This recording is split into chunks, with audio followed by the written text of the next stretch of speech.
9 grados 5 es la temperatura a esta hora de la mañana. Si tenés que salir, la verdad que es un día muy agradable. 21 grados será la máxima para hoy. Estamos con Alfonso Pratgay, gracias de nuevo. Estamos hablando fuera del aire un poco de lo que es la política y... ¿No te arrepentiste todavía de haberte metido en política? No, no me arrepentí, no me arrepentí. ¿Qué? ¿Vos entraste cuándo? Hace 4 años. Yo fui diputado del 2009 al 2013. Sí. Y antes, a ver, mi ingreso a la política fue en el 2007, acompañando a Carrió cuando armó la coalición cívica en esa elección a presidente que entramos segundos, digamos, ¿no? Así que desde entonces estoy en esta locura. Ya que la nombraste a Carrió, ¿qué pensás de la alianza UNEM? Me parece que es algo que nos venía pidiendo una franja muy grande del electorado y creo que es muy positivo que los distintos referentes hayamos podido volver a acordar, ¿no? Y me parece que hasta ahora estamos moviéndonos en la dirección que planteamos.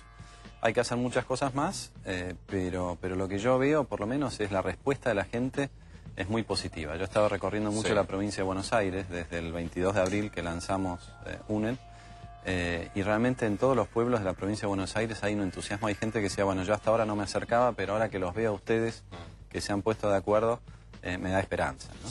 ¿Y qué pensás de la relación Macri-Carrió, por ejemplo? La miro desde afuera, ¿no? La miro desde afuera.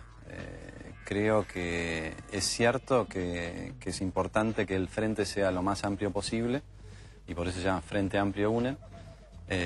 También es muy importante que sea unido, y para que sea unido tiene que ser coherente, ¿no? Entonces lo que yo digo es, nosotros tenemos que pronto acordar un programa, o si no un programa de gobierno, por lo menos los 20 ejes centrales que son de cara a la población, que es lo que quisiéramos hacer si llegamos al poder. Y después si hay otros que quieren sumarse suscribiendo a esos 20 ejes, yo personalmente no tengo ningún problema. ¿Qué crees que, qué país crees que va a entregar Cristina en 2015? Yo creo que va a entregar el país que pudo haber sido y que no fue. Creo que va a entregar un país en el que sobraron los recursos y se los gastaron en sus bolsillos o en cosas totalmente innecesarias. Un país con muchas herencias en lo cultural, en lo fiscal, en lo institucional, pero un país que a pesar de la mala gestión de Cristina sigue teniendo un futuro muy promisorio y una inmensa oportunidad. Entonces yo creo que depende mucho de que quien gane, que no va a ser el kirchnerismo, retome el camino que no habría que haber dejado, y yo creo que esto se hace relativamente fácil en las cuestiones que a la gente más le preocupa, como la economía, ¿no? Creo sí que la agenda del próximo gobierno va a tener que estar más enfocada en educación, infraestructura, funcionamiento de la justicia, seguridad, tener una política social en serio, dejar de lado el clientelismo, este esquema del kirchnerismo de comprar a los pobres para perpetuarse en el poder, que es más bien el esquema del PJ, ¿no? Sí, debe decir, ¿no? Bueno, estas son las cosas que hay que cambiar y que va a tomar tiempo. Lo económico, por una vez en 50 años, debiera ser bastante fácil de resolver. Lo que ocurre es que lo tenemos a Kicillof y a Cristina, ¿no? ¿Y cómo haces para bajar la inflación? Para bajar la inflación tenés que tener un programa creíble, Antonio. Tiene que ser coherente lo que haces en el Banco Central con lo que haces en el plano fiscal. Y ahí, a partir de ahí, proponerse una meta. Háblame en mi lenguaje gente, calle. A mí no me alcanza el sueldo. No llego a fin de mes y todos los meses voy al supermercado y veo que los precios siguen aumentando.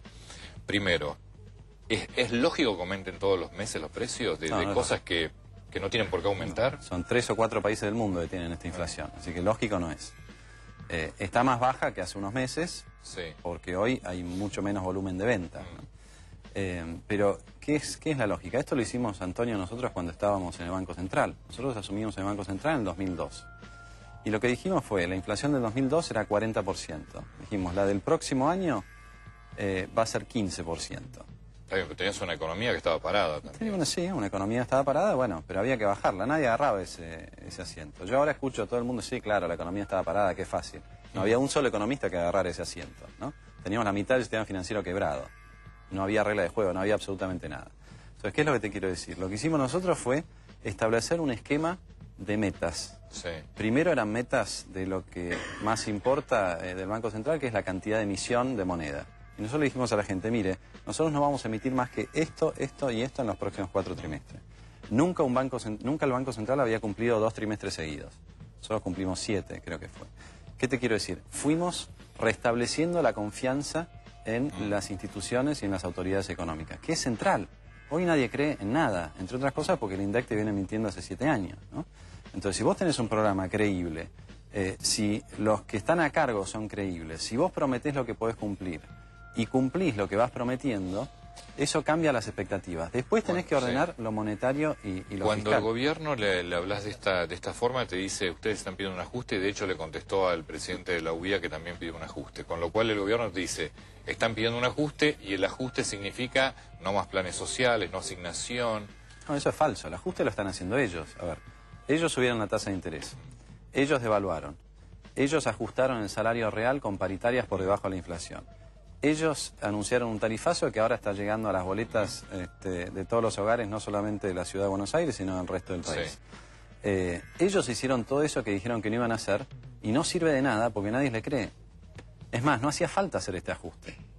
Vuelvo al... Pero las tarifas de los servicios públicos las tenías que modificar. Sí, pero no para todos, no para todos. O sea, podías perfectamente tener una tarifa social y no tener que aumentarle 200% el agua al que menos le aumentás.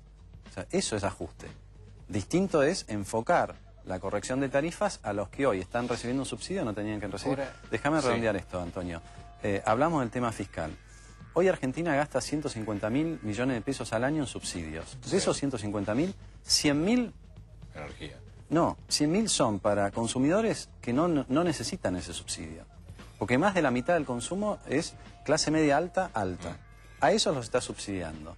¿Vos creés que si mañana sacás el subsidio a los más ricos van a salir a la calle los ricos a protestar? No. Pero eso no es lo que acaban de hacer con la modificación de los subsidios. No es lo que acaban de hacer. Con los subsidios le sacaron el subsidio a todos, le sacaron un poco más a los más ricos, pero se lo sacaron a todos. Y eso no es lo que hay que hacer. Lo que hay que hacer es sacárselo al que nunca se lo tendrías que haber dado. Esos son 100.000 millones de pesos al año. 100.000 millones de pesos al año resolvés el tema de inflación.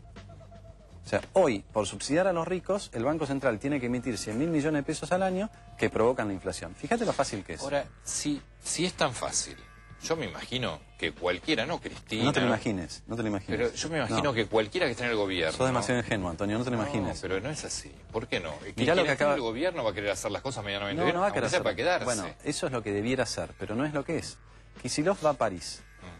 Vuelve, todos lo aplauden. Sí. ¿Qué hizo Kicillof? Negoció con tu plata, Antonio. Y sí, siempre negocio con mi plata. Bueno, claro, pero entonces yo soy un crack. Si negocio con tu plata y me siento y digo, por favor, quiero pagar más, claro que voy a tener un acuerdo. Claro que voy a tener un acuerdo. Ni vos ni yo lo haríamos de esa manera. Ellos sí lo hacen de esta manera. Y son tan cínicos que después vuelven y hay que aplaudirlos porque en vez de pagar 6.000 millones van a pagar casi 10.000. Y es un buen acuerdo. Entonces, no te imagines. Sí, a mí me cuesta creer eso. No te lo imagines. El que está en el poder quiere quedarse en el poder. Y si no se quiere quedar, por lo menos se quiere ir con la posibilidad de volver. Entonces me parece que hacer las cosas mal a propósito... No es que hacen las cosas mal a propósito. Es que hacen lo mínimo indispensable para resolver lo de este día. Este es el gran problema del kirchnerismo. Vos lo conociste a Néstor. Sí. Lo que hacía Néstor era resolvía un problema sin que le importara que con la solución de ese problema provocaba 5 o 6 problemas más. ¿Por qué? Porque están todo el tiempo en el corto plazo. ¿O no viste que cuando sale Capitanich, si todavía lo escuchás, de lo único que habla es de lo que hablan los periodistas? O sea, no habla de las cuestiones centrales, de lo que vamos a hacer, lo que no vamos a hacer.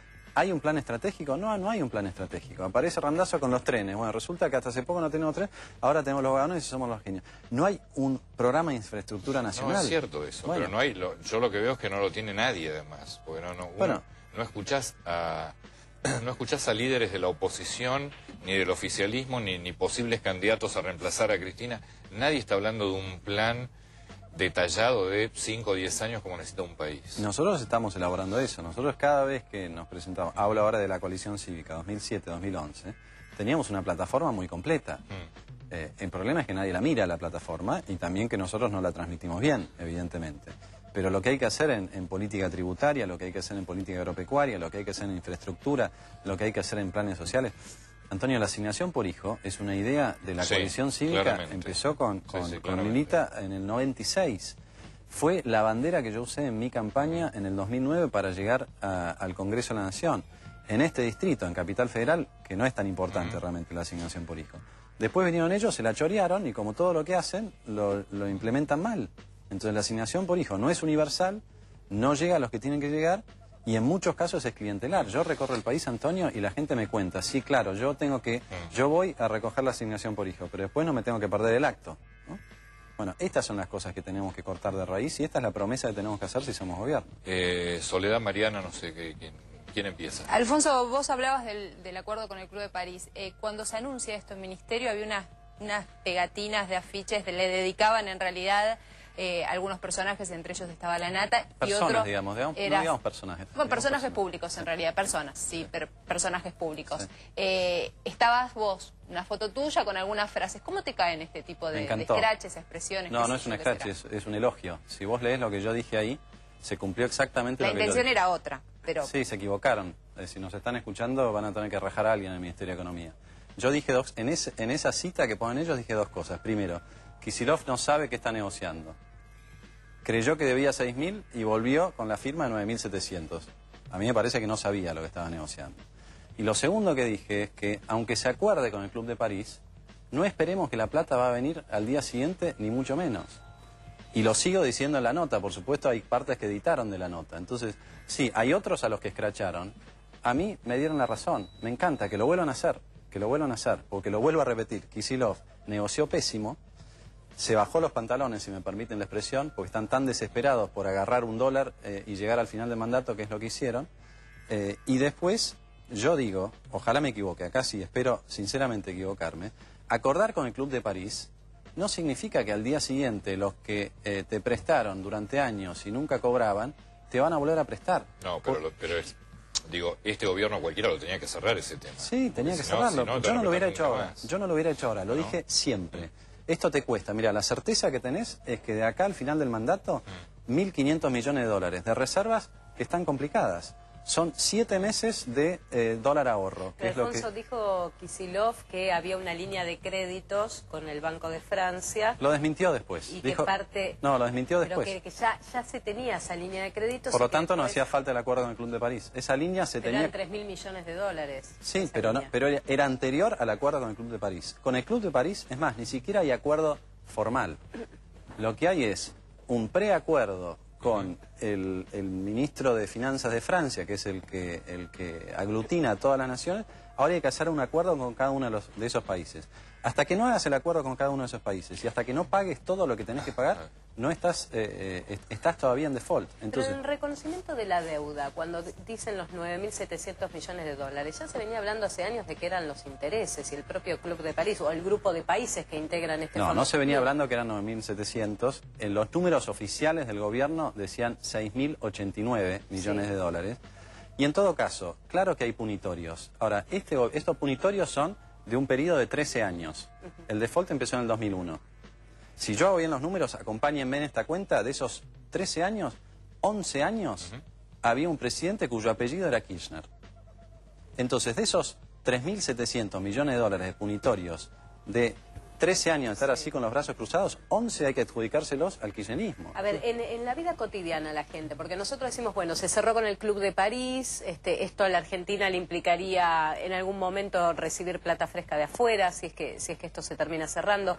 En la vida cotidiana de la gente, ¿qué pasa de acá a futuro con el pago de la deuda con el club? ¿En qué afecta? En la vida cotidiana lo que implica es que en julio de este año hay que pagar 650 millones de dólares.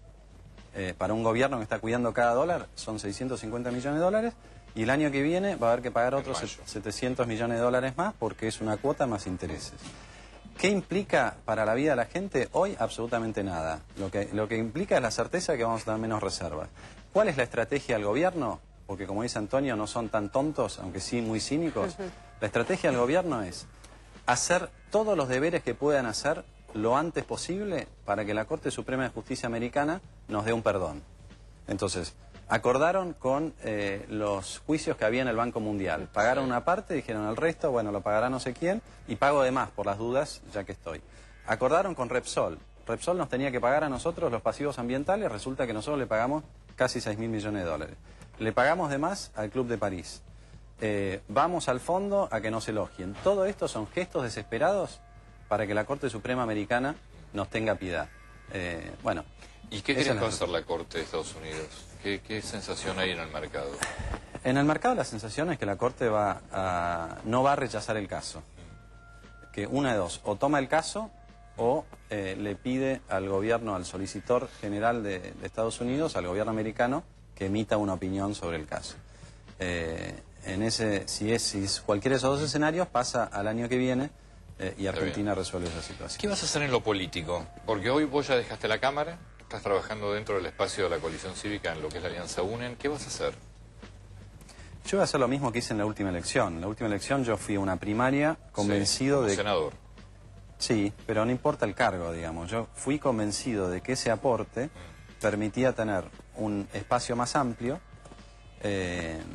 independientemente de si yo ganaba o no la primaria, que fue lo que pasó. Ganó Pino. Pino no hubiera ganado si no tenía mis votos y los votos de Rodolfo Terraño.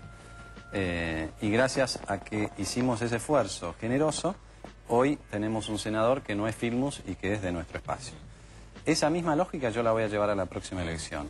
Si veo que conviene hacerlo en el ámbito local, digamos, como precandidato a jefe de gobierno, lo voy a hacer. Si veo que conviene acompañar el espacio en el proyecto nacional, lo voy a hacer allí. En el jefe de gobierno competís con Lustó, es el único hasta ahora que... Bueno, está también Roy Cortina, está Sergio Abrevaya, se pueden anotar varios, digamos. Alfonso, muchas gracias, muy Gracias atento. a vos, Antonio, Alfonso Pratgay, te doy el pase a la previa del Mundial. Dale.